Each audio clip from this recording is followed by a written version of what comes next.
The retirement industry has a habit I do not trust. It keeps moving the finish line. A man saves diligently for decades. He avoids some foolishness. He works, he builds, he delays gratification, often enough that a meaningful pile of capital actually appears. Then just when he reaches a number that would have sounded extraordinary to his younger self, somebody in the media arrives to tell him that the number is no longer impressive. It is no longer security. It is not really freedom. It is a checkpoint, a maybe, a bare minimum, a figure that looks large only until an expert begins stacking fear on top of it. I have seen this game for years. It is not always malicious.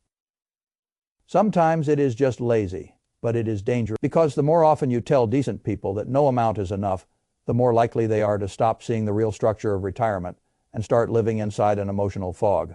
They stop asking what their life actually costs, what their income streams will realistically look like, what parts of retirement happen in phases, and what the numbers really say. Instead, they begin absorbing a much darker message: you are behind. No matter what you saved, you are behind. No matter what number you reached, it is less than the number that now matters. No matter how responsibly you lived, the gate has moved again. That is a very profitable atmosphere for the retirement business. It is not a healthy atmosphere for the retiree. The source material I read is built around a familiar headline shape. $1.5 million sounds like a wonderful retirement number until somebody places the right words around it. Then suddenly it becomes fragile. Thin, barely enough. It becomes the sort of number you are told might work, but only if the stars align and your life remains unusually well behaved. I dislike that framing immediately, because framing is one of the quietest ways finance manipulates people. A number does not arrive carrying its own meaning. The meaning is supplied by the story around it. And when the story around every retirement number is always not enough, most people do not become better planners. They become more frightened consumers of financial anxiety. I would rather start in a calmer place. I would start with a very simple fact. A household with $1.5 million in liquid investable assets, excluding a primary residence, is not a poor household, not an average household, and certainly not a household sitting on the edge of some retirement cliff by default. It is an upper-tier household. That does not mean every such household can spend foolishly and remain safe. It does not mean location does not matter. It does not mean health costs are irrelevant. It does not mean inflation is imaginary. It means the starting posture matters. And the starting posture here is strength. When you begin the conversation by turning strength into inadequacy, you are already poisoning the analysis. That is what I want to undo. Now let me explain why the usual treatment of this number goes wrong. The first mistake is that people treat retirement as one long, smooth problem. They say a person retires at 55 or 60 or 62. Then they draw one giant line from that point to death and treat the whole thing as one continuous withdrawal challenge. That is mathematically convenient and emotionally dramatic, but it is not how retirement is actually lived. Retirement is not one problem. It is a sequence of problems. The early years are not the same as the middle years. The years before Social Security are not the same as the years after Social Security. The years before Medicare are not the same as the years after Medicare. The years before required minimum distributions are not the same as the years after required minimum distributions. The years when both spouses are alive are not the same as the years after one dies. A person who flattens all of that into one giant fearful block is not simplifying reality. He is distorting it. I have always believed money gets clearer the moment you break it into jobs. $1 may need to survive a decade. Another may need to survive 30 years. One pool of money may need to provide stability. Another may need to provide growth. One phase of life may depend heavily on the portfolio. Another phase may depend less on the portfolio because guaranteed income has finally turned on. This is not wordplay. It changes everything. The article in the source material makes a very common error. It quietly blends two incompatible retirement pictures into one mood of concern. On the one hand, it speaks as though we are evaluating an early retirement with a very long horizon, the kind of retirement that starts in the 50s and might last 40 years.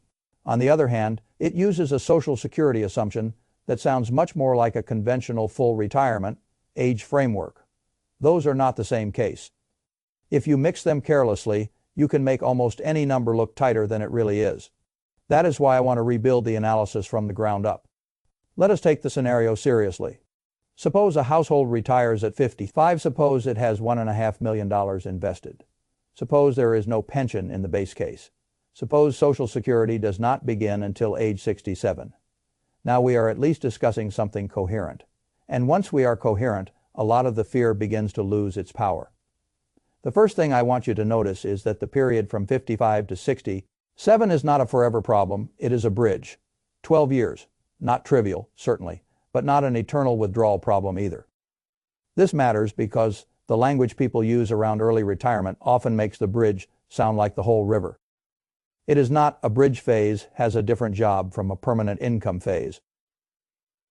In the bridge phase, the portfolio is doing most or all of the work. Later, once Social Security begins, the portfolio is no longer carrying the entire household by itself.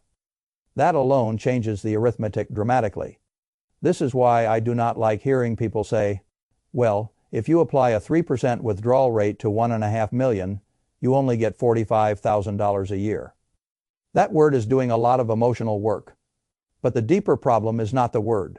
The problem is the method. A static withdrawal rate is one tool. It is not the only tool, and it is not always the right first tool for a bridge phase. If a household retires at 55 and wants to reach 67 before Social Security begins, that is not the same as asking whether the portfolio can support a real inflation, adjusted withdrawal for 40 consecutive years, with no additional income layer arriving later. Those are different engineering questions. $1.5 million at 55 is not simply a pile that must be converted into one lifetime percentage forever. It is a set of future jobs. That is how I would think about it. Some of those dollars are bridge dollars. Their purpose is to get you from 55 to 67 without being forced into ugly decisions if markets are volatile. Some of those dollars are longevity dollars. Their purpose is not to be spent in the bridge phase at all. Their purpose is to remain invested, continue compounding, and become the engine that works alongside Social Security once the second phase of retirement begins. This is where people who rely too much on a single withdrawal slogan become confused. They treat every dollar in the portfolio as if it must behave identically, but money is much more useful when assigned specific work. I might keep several years of spending needs in a highly stable bridge structure, cash, short-duration bonds, high-quality instruments meant to protect time rather than chase return. The point of that money is not to become glorious. The point is to prevent me from being forced to liquidate growth assets during bad markets just to survive the early retirement phase. Then the remaining capital can remain in a growth-oriented structure designed for the decades after Social Security begins. That is not complicated. It is simply honest. And honesty matters because many retirement fears survive only while people are talking vaguely. Now, let us walk the arithmetic in human terms rather than headline terms. Suppose the household wants to live on $100,000 a year in retirement beginning at age 55. That is not a trivial lifestyle. For many households, it is a very comfortable one, especially outside the most punishing cost of living pockets. If someone wants to argue that this level of spending is not enough for their particular life, fine. But we should at least acknowledge what we are discussing. $100,000 of annual retirement spending is not bare survival for the median American retiree. It is a serious lifestyle, so let us respect that. A bridge from 55 to 67 at roughly that spending level is a 12-year funding problem, not a permanent zero income to death problem. If a portion of the $1.5 million is organized to carry that bridge, and another portion remains invested to mature in the background, then we are no longer talking about a household trying to wring 40 years of life out of a static pile while eating through the whole thing in one unbroken drawdown. We are talking about a household solving one problem first, then another problem second. That is how grown-up planning works. And once Social Security arrives, the entire pressure profile changes. This is where another great distortion enters the popular conversation. The source material quite rightly points out that the average Social Security benefit is not the right anchor for a household that has accumulated $1.5 million in liquid assets by the middle of its 50s. I think that point is absolutely correct. The average benefit belongs to the average earnings history, but a household that has reached this level of liquid wealth by 55 is not usually the household that spent 30 or 40 years earning average wages and then somehow accidentally produced a top-tier investment portfolio in secret. That is not how the world usually works. Wealth leaves clues. Income histories leave clues. Career patterns leave clues. A household that accumulates $1.5 million of liquid wealth by its mid-50s has very often spent significant portions of working life in higher than average income bands. Not always. There are disciplined savers, lucky investors, and extraordinary cases, but in broad terms, the profile is different. And once the profile is different, the Social Security estimate should be different too. This matters enormously because when the media uses a low portfolio withdrawal assumption and then pairs it with a low Social Security assumption that does not fit the same household, it creates a synthetic gloom. It produces the appearance of tightness by combining conservative numbers that do not all belong to the same person. That is a subtle manipulation. I do not like subtle manipulations. A more realistic two-earner household with a serious earnings history is not likely to be collecting the mere average benefit between them. Their guaranteed income may be meaningfully higher, and once that higher guaranteed income begins, the portfolio's job becomes lighter than the scary article implied. That is the whole point. You cannot build a frightening retirement story by pairing the wrong Social Security profile with the wrong withdrawal framework and then call the result reality. That is not analysis. That is mood construction.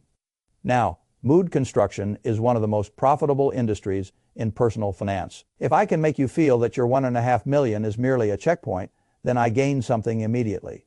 I gain your attention, I gain your fear. I gain your willingness to click, listen, watch, subscribe, hire, ask for help, and possibly purchase the next layer of advice. Fear is an extraordinary business model because it scales. Calm does not scale nearly as well. Calm asks the listener to think. Fear asks the listener to react. Reaction is easier to monetize. That is why I want to spend some time defending reasonableness here. A household retiring at 55 with $1.5 million is not entering retirement with nothing but hope and a prayer. It is entering with an unusually strong base relative to the broad population, especially if it has managed debt prudently, owns a home or has a stable housing plan, and has a coherent bridge to Social Security structure. Could such a household still fail?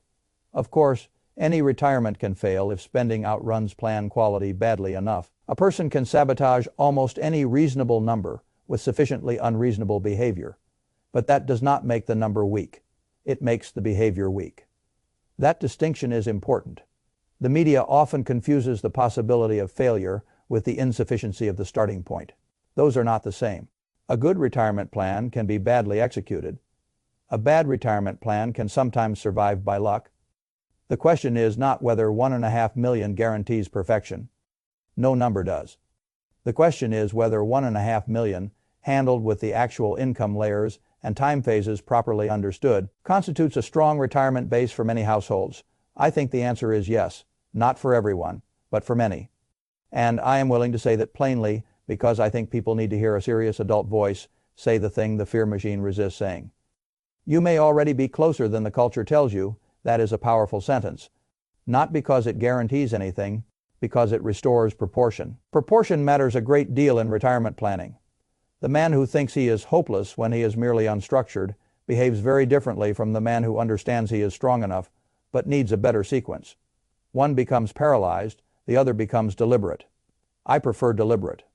That is why I want to talk about sequence more concretely. The bridge years are fundamentally about stability and timing. You do not want your first decade of retirement dominated by market panic. If a bear market arrives in the early years and you are forced to sell too much risk capital at the wrong moment just to pay ordinary bills, then sequence of returns risk becomes real. This is one reason so many people are frightened of early retirement. They are not wrong to be frightened of bad sequencing. What they are wrong about is assuming that the only defense is to save far more money than most people will ever realistically have. There are other defenses. Bucket design is one. Cash reserves for the bridge are another. Flexible spending is another. The timing of Social Security is another. Debt structure is another. Location is another. A retiree with a reasonable house payment or a paid-off house is living in a very different arithmetic world from one carrying huge housing obligations into the bridge phase. A retiree willing to adjust discretionary spending when markets are poor is living in a different world from one who assumes spending must remain flat and luxurious under all conditions. A retiree who understands that a bridge is a bridge and not an endless abyss will usually plan more intelligently than one who stares at the whole horizon as a single blur of fear. I have found that many retirement problems become less frightening the moment they are broken into jobs. How much do I need liquid and stable for the next several years? How much can remain invested aggressively for later life? When does guaranteed income start? What is the minimum lifestyle floor I truly need? What spending is flexible? What spending is fixed? What would a difficult market actually require me to change? These are answerable questions. A headline cannot answer them for you. A slogan cannot answer them for you. Only your real life can. This is why I keep coming back to the idea that retirement planning is not the same thing as collecting conservative assumptions until you feel morally serious. There is a kind of false prudence that creeps into this field. It says the more conservative the number, the wiser the planner. I do not believe that. Excess conservatism can distort reality just as surely as excess optimism can. If you build a model that assumes low withdrawals, low Social Security, long horizon, no flexibility, no phase distinction, and then declare that even 1.5 million barely works, you may not be wise. You may just be stacking caution in ways that no longer describe real households. Honestly, that is not prudence. It is a kind of actuarial theater. And actuarial theater has consequences. It makes ordinary people feel smaller than they should. It persuades them that numbers which are objectively strong by any broad population measure are somehow marginal. It can cause unnecessary delay. It can keep people in jobs they no longer need or want because they have been hypnotized by a version of retirement math designed to produce anxiety rather than judgment. I do not like watching people lose years they could have used. Time is not infinitely renewable. That is one reason I think fear-based retirement media is not just irritating but morally costly. If you tell a healthy 55-year-old with $1.5 million, a realistic Social Security path, and a manageable spending profile that he still does not really have enough, he may work extra years. Not because the numbers demand it, but because the framing frightened him into believing that a checkpoint was not a legitimate base. Those extra years matter. You can never compound time back the way you compound money. That is an uncomfortable truth in a world that likes to pretend you can solve every problem by staying on the treadmill longer. Sometimes the best use of a sound plan is to leave the treadmill at the right moment. Now, none of this means I want retirees to become reckless. I am not advocating fantasy. I am not telling anyone to ignore healthcare, ignore inflation, ignore taxes, ignore market sequence, or assume that a portfolio will behave exactly as hoped. I am advocating something very different. I am advocating precision instead of atmosphere. Precision says, let us build the bridge phase properly. Precision says, let us estimate Social Security based on the type of household we are actually discussing. Precision says, let us distinguish between safe withdrawal for a lifelong portfolio and safe spend, down for a 12-year bridge. Precision says, let us be conservative where conservatism illuminates and refuse to become conservative where conservatism merely dramatizes. That is what serious planning looks like. And when you plan that way, 1.5 million stops looking like a disappointing almost number and starts looking like what it often is. A substantial upper-tier retirement base that can support a very real life if managed with intelligence. The exact spending level will vary. Of course, some households will want $80,000, some $90,000, some $100,000, some more, some less. Geography matters. Housing matters, health matters, marital status matters, flexibility matters, but the broad point remains. There is a meaningful difference between saying, this may require thought and structure, and saying, this is merely the bare minimum. The first sentence is adult. The second is propaganda dressed as seriousness. And I think retirees deserve better than propaganda. They deserve a realistic picture of what is possible. I also think they deserve a more honest conversation about status. $1.5 million is not a common outcome. It is not the median result. It is not a struggling result. It is not a household hanging on by its fingernails. When people hear enough fear-based coverage, they start forgetting how unusual a liquid balance like that really is. They are trained to compare upward endlessly, compare to the most conservative estimate, compare to the richest location, compare to a hypothetical 35 years of inflation, plus escalating healthcare, plus every adverse assumption stacked in one place. Compare until gratitude vanishes and only inadequacy remains. That is a miserable way to think. I prefer to compare to reality. Reality says that $1.5 million in investable assets by 55 places a household in rare company. Reality says that a household capable of producing that level of liquid wealth likely has stronger earnings history and future guaranteed income than the average benefit figures imply. Reality says that retirement does not begin and end as one single long emergency. Reality says that phase-based planning can make a great deal possible that lazy headline math obscures.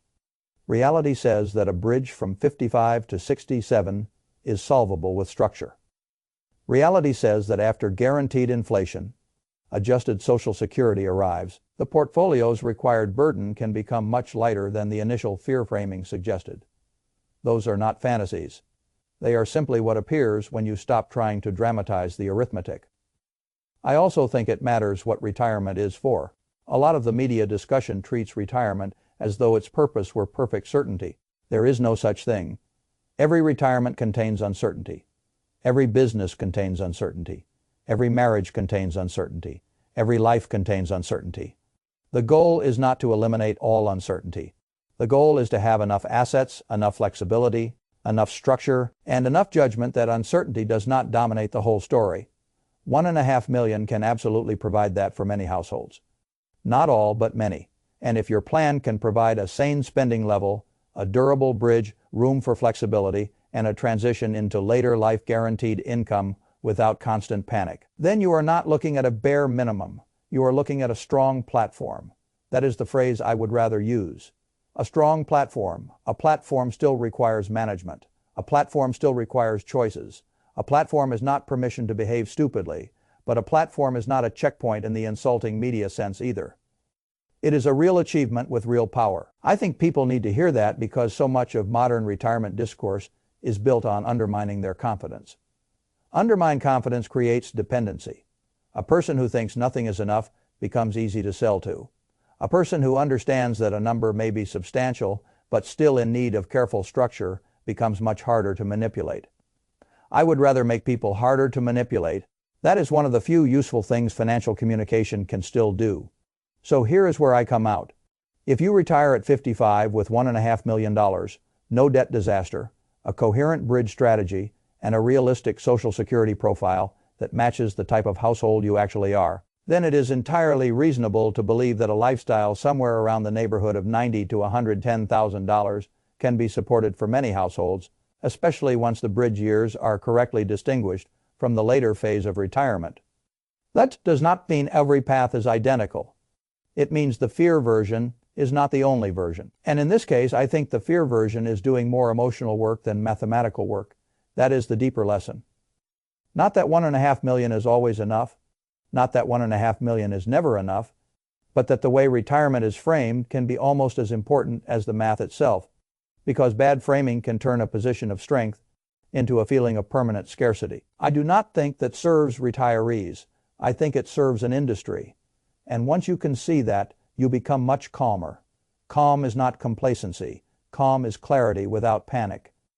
Clarity lets you model your own numbers, honestly. Clarity lets you separate bridge risk from lifelong spending. Clarity lets you estimate your actual guaranteed income instead of accepting the average benefit figure like a curse. Clarity lets you decide whether the life you want is affordable, rather than whether the media's moving finish line will ever stop moving. That is a much better use of your intelligence. Retirement should not feel like a rigged exam where every time you reach the answer, somebody changes the scoring. It should feel like a design problem. And if you start with strength, assign your dollars different jobs, respect the bridge, respect the later phase, and stop letting fear headlines define what counts as success, you may discover that the so-called checkpoint is much closer to a real finish line than anyone wanted you to believe.